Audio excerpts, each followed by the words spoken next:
But obviously, you casted that first game for Nottingham. I was just watching it, but I did notice that it wasn't just a miscommunication. There was a lot of mistakes by some of the players. Varus missed his ult twice. You had Orianna ulting herself and Yeah, no one was yeah. there a few times. I do remember You seeing had that. people engaging when other people in the team would back away and start recalling, thinking that they weren't going to fight it. Yeah, I They were mean, very shaky. if you remember that one key fight where Orianna managed to hit like a 5-person ult as they were retreating, and the Yeah. Renekton was like, "Oh, this means that I should go in," and he turned around, he flashed in, like Q'd everyone, E'd everyone, which is fair enough, you know, it's good damage and stuff, but everyone else wasn't on the same page, took too long to follow up with it, so, you know. Definitely, and I'm just going to try and have a look at the standings now of this league. Obviously, Nottingham lost the first game. I We just just had Kittens coming off there, and it looks like Yeah. Cardiff are ahead in their game against Birmingham by about 8 or 9k gold. Okay. So that may be ending soon, but just have a look at the standings here and see where that puts the teams in this last game. Well, Nottingham got a free victory against Swag Vicious because they dropped out. So, I think if Cardiff wins this, they'll be 2-0 this week, whereas Nottingham will be 1-1. And if Cardiff loses this, they'll be at the same standings. Or at least for Yes. this week, because last week I think Cardiff did better than Nottingham. Birmingham at the moment have 4 wins. Cardiff at the moment are on 3 because their first game, I believe, What about Nottingham? was against Swag Vicious. Nottingham are on 2. Okay, so Nottingham are on 2. Birmingham are on 4, possibly 5 if they win this next game. And yeah, so this last game is between Cardiff. Yeah, so that's right. So at the moment, I don't even think that Nottingham can actually get into the top spot, but they're trying to just stay out of that. Obviously, bottom 4 to be up for the replacement, because the bottom 4 will need to fight it out to hold their place in the Super 8. Birmingham, it looks like, depending on the results of the Cardiff game, if Cardiff win that game, it all comes down to this last game of who takes the winner of Group B, either Birmingham or Cardiff. Birmingham will be facing off in this game. I think Cardiff will be in this game. I think Birmingham's game was against Swag Vicious. It was. So that means this game will be the decider. If Cardiff win, they will win the league. Mhm. And if Cardiff lose, then Birmingham will win. But And that, this- again, all depends on the results of the current game. Yeah. Well, it's certainly interesting. I mean, I recall when we were doing our predictions, it was kind of a toss-up between Nottingham and Cardiff, and everyone was under-rating Birmingham. And they've done pretty well, so that's actually pretty interesting. I think... What do you want to try and make some predictions on our final game here, the Nottingham versus Cardiff one? Cardiff have been very, very strong recently. As I said, at the best of the Southwest, they were strong. They are now 11k gold ahead in this Birmingham game, so I think that it'll be close. I still am going to back Nottingham, though. Really? Because I know they have it in them to pull out amazing plays. I've seen them. I don't know, obviously you were a player in the last split, but they were so dominant. They didn't lose a game. They haven't been on top of the game this season, but I know it's there. I'm not going to change my mind. I'm still going to try and stick with them. But I do think it's going to be very, very close and very good game. I'm going to have to take the opposite perspective. I think Cardiff, you know, at least today, you know, they played well, and obviously the best of Hey, Southwest you go with thing. your brain, I go with my heart. Yeah, I mean, I wish I could. I wish I could, but you know, also you got to take in consideration the performance from Nottingham in the first game. It wasn't terrible, but there was definitely a lot of mistakes, and that could have hurt their morale. They're also not coming off of a game hot because they got the default win in the second round, so they've like. I think that's an advantage, though. As you said, that first game was very bad for them in terms of team performance and individual. You think they'll be able to sort of reset their perspective, Yes, maybe had an watch the hour. other stream and watch Exactly, Cardiff they've play? had an hour, not even watching streams, but they've had an hour to put their heads together. You know, if you come off of a loss straight away and just leave, you're going to be arguments. You know, you don't have time to discuss any of it. They've had an hour to cool down, to rethink their strategies, to talk about what went wrong, what they can do to improve it. I think that that's going to be a help for them coming off of a loss like that. So I actually think that they'll be coming into this game stronger, but arguably against a better opponent this time, so they're going to have to be stronger. I can certainly see both perspectives on how having the hour break would affect them. I think it's dependent on the players, because I know with my team last year, I preferred after losing to rush into the next game because it pumped me up so much. I hate losing so much that I just wanted to like, get in there and like play really well and stuff. But obviously there were other people on my team who would want a break to cool off and stuff. So, or who needed a break even if they didn't want one. The Nottingham guys are very passionate about this as well. I think that they've not necessarily aggressive, but when they lose, it does get to them a lot more than possibly some people. Obviously, some people just let it go over their heads. I think that they do blame themselves a lot, and it does get them down. So I think that hour will help this team out, but we'll see. I know they have it in them to be great. We've seen great games from them before. Cardiff, though, are looking unstoppable. They won. They came second in that Southwest tournament, and if anybody's seen the other stream or are watching it, they are now 16k gold ahead. So that's pretty significant. Very dominant against Birmingham as well. It's going to be a really good last game to decide the winner of Division 2. I mean, if only it was as simple as, Birmingham beats Nottingham, Cardiff beats Birmingham, therefore Cardiff beats Nottingham. It's not that simple, obviously, but... Oh, of course, yeah. Of course. I mean, you look in the LCS, when Velocity and other teams are in there, you have them beating teams that other teams wouldn't lose against. I mean, sometimes you just have another team's number, You've got some sort of play style that is particularly effective against them, and I haven't actually seen any games between these two teams yet, so that could potentially be a thing. Definitely. So I just want to go back to that last game, have a quick discussion. Also, if anybody is still watching, has any questions, has anything to say, just post them in Twitch chat. So we've got a bit of time now to discuss with you guys, or if you've got any questions, answer them. So we'll be doing that. Also, be sure to check out the Null and follow us on Twitter at the Null, just to keep up with everything with the streams, future tournaments. You guys can get involved with everything we do as well. Obviously, we are community driven. Same on Facebook. So be sure to get in on all of that. But other than that, last game, I still really want to touch up on this, the 2-1-2 strategy. Mm-hmm. Do you think we'll be seeing more of it? I think the way that they did it is actually the way that we will see it. Because in certain pro players' solo queue streams and stuff, you've seen a more traditional duo lane in the other duo lane. Whereas with the changes that they've said they want to make to that item, obviously like the melee part of it's important. So you might still see, like, a Leona or a Taric or something, but I think there's a good chance that these kill lanes will be run as well, because traditionally Double Bruiser is a really good counter to the support AD thing. So it's also good, although I think probably less good, to run it against like a solo laner. So I could certainly see it being run more, and if you're running Smite on one of them, they're dipping in and out of the jungle to keep their gold income up and stuff like that, I think it's definitely viable. I think it's a really interesting and strong tactic. Definitely. It's something we didn't really talk about that much. When we were talking about the 2-1-2, we were focusing on the support and on the roaming jungle, but we didn't really talk about the kill lanes and the double bruiser lanes, but it's very strong, as we've just seen, so definitely a possibility. Yeah, and there's a large pool of champions that you could do that with. You've seen maybe like a Blitzcrank or an Alistar in that more supporty style thing.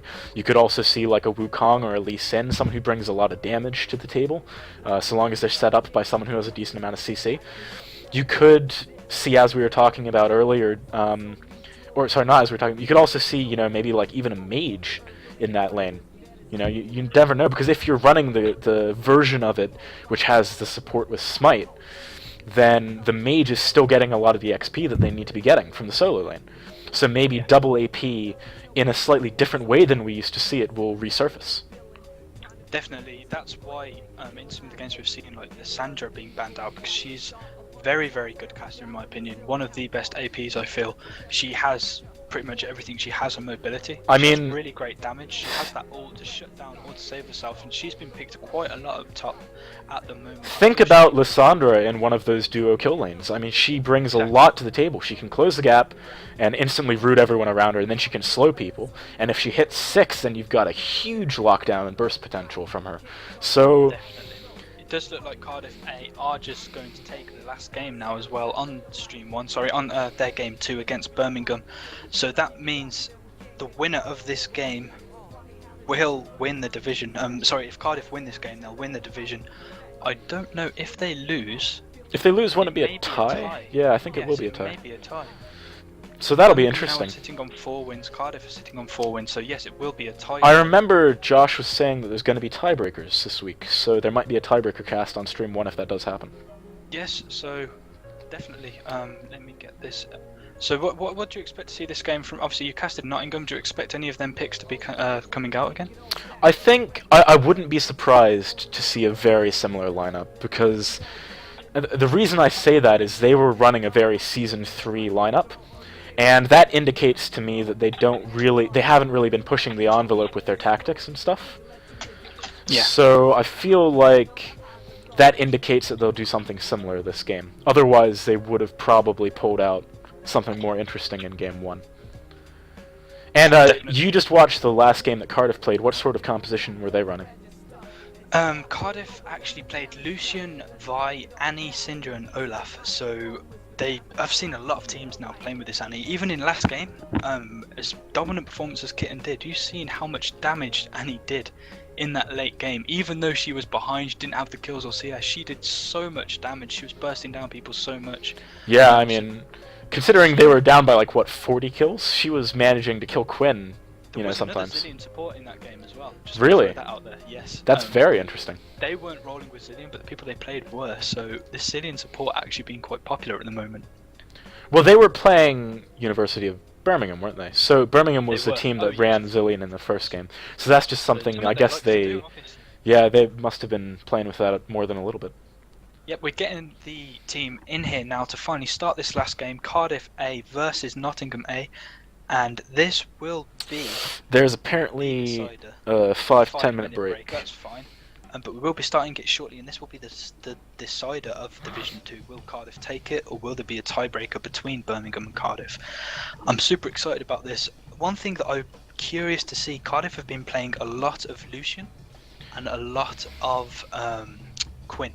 And I don't know if one of them will come out. I mean, the Lucian picks we've seen a lot of in Korea. Well, in that last game. We could totally see both. I mean, we've seen the Quinn mid once, and we could definitely see it again.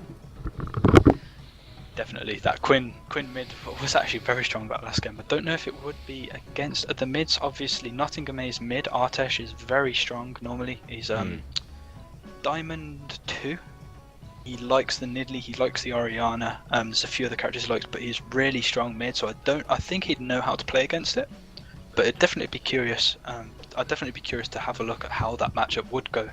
I mean, I've seen Quinn mid numerous times played by pros and in solo queue, and normally it doesn't do that well. Last game, I think, starting I think she started 2-0 up, didn't she? She got a brutalizer by like 6 minutes or something. It was, I mean, although it did well last game, that's not necessarily indicative that it's super strong. Well, I mean, you had 7 kills before 2.5 minutes go down. The level 1 was just really brutal. It was all over the place. It's a level 1 that lasted 5.5 minutes. So it's interesting actually, because we were discussing earlier the chances of level 1s happening after all the changes, and I feel like that was exactly what I was talking about, where the blue team was... Which team? I'm having a brain fart. Kittens. Kittens went into the jungle before any wards could get put down, because I don't think anyone actually started just wards on Penguin's side. So they kind of risked it, but it paid off, you know? Yeah, so the players are in now. They're just waiting for everyone to get back, so it won't be too long until we get into this game, guys. But Varus, I want to talk about that Varus bit. Danexo plays a lot of Varus. I've played with him duo queue before, and he plays a lot of Varus. It's his most played champion. That last game did not go so well for him. Yeah, I mean, I think he missed about 2 ultimates. And there was another one where he ulted an Irelia who they couldn't capitalize on, and then they lost Dragon immediately because they didn't have that ult. Yeah, he also didn't have the ult for the fight after that, which is the one where Oriana caught like 5 people with her ultimate. So, I mean, maybe he was just a bit trigger happy, his nerves or something. Also, the Olaf we've seen, I don't know if you watched last week's games, but Olaf we've seen quite a lot from Nottingham as well in the jungle. I think 3 or 4 times we've seen Olaf come out and they start the Doran's ring on him a lot. Doran's Cardiff, sorry, Doran's blade. Oh, okay. Doran's ring Olaf isn't quite yet, that's next patch. Oh man, That's when they rework him to be a mage, right? Yeah. So his axes scale off AP. Yeah. That's the next patch. You're not supposed to know about that. So ignore I said that. Yeah, we've got connections with Riot. But that's something that they love to do. There's a few things we saw them do. Like this is what I'm trying to say. They got their comfort picks basically that game and still didn't do much with them. So I think they need to go back to the drawing board.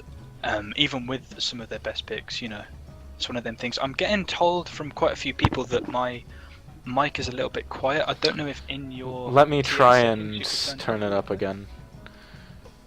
For next week, I'll try and sort this out a bit earlier. That's fine. I've upped your volume a little bit. Let's see if people are okay with it now. People tell me in Twitch chat if that is any better for you guys, if you can. But until then, we'll just hope that it is. So, do you think we will see the Targons start? That's a question. I mean, I think that's not even a question at this point. I think, you know, in the duo lane, at the very least, in one of one of the potential 2 duo lanes, we're definitely going to see Targons. Targons start. Yeah, I mean, last game 4 Targons won. It's kind of like, you know, beginning of season 3 with who has got more Giants belts? You know, who's got more Last Whispers, or not Last Whispers, Black Cleavers? You know, are we entering the league of the Targon? Maybe, you know. Yeah, that patch will be coming through to fairly soon, I would imagine. Though, you know, it is ridiculous at the moment. So enjoy it while you can, seeing this many Targons and this much gold in the lanes, because we won't be seeing it quite so much in the future. But other than that, I don't think there's much else to talk about in terms of the starting items. We did see some different trinkets coming out that last game. If you saw it, we saw some blues and reds. Yeah, I definitely saw the Vision Ward one, which was interesting. I guess maybe because they were playing so aggressively, they wanted to be able to clear vision a bit more consistently than with the scanner. Because with the scanner, you scan, you clear the ward, they might put another one down, and then you're kind of, you know. But with the vision one, it's a more permanent fixture, so long as you can maintain your positioning, which, when you're 60 kills to 20, you certainly can. 62 to 23, yeah. That was definitely a entertaining game. So I'm hoping that this one will be just as entertaining. Not necessarily with that kills, to be honest. I'd quite like a more tense matchup, especially with what is on the line in this game.